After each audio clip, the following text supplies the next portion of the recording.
Hej og velkommen til den her video. I dag har jeg Rasmus og Oscar med, og i dag skal vi lave boller. Nogle små boller.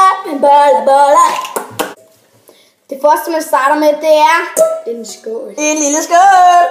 Og en lille ske. Og en lille ske. Yes. Den så.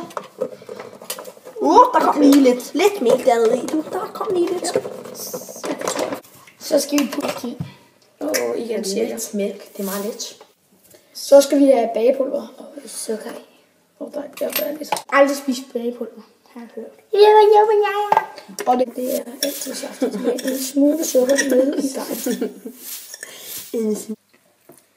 Og nu står jeg og rører rundt i dejen. Og så skal man lige lave sin første. Og den er ikke så cremet, den her. Det er ikke sådan noget, jeg skal tænke på. Der kommer en slæsk. Den er det flot. Oscar. Okay, hør efter din konsistens er lækrest. En tør klatkage, en våd lortekage og sådan her. Helt perfekt. Slæsk. Then we're gonna put this in the oven. Ja, men så skal vi have de små bollebasser ud. Bollebasser. Nu skal vi smage vores boller.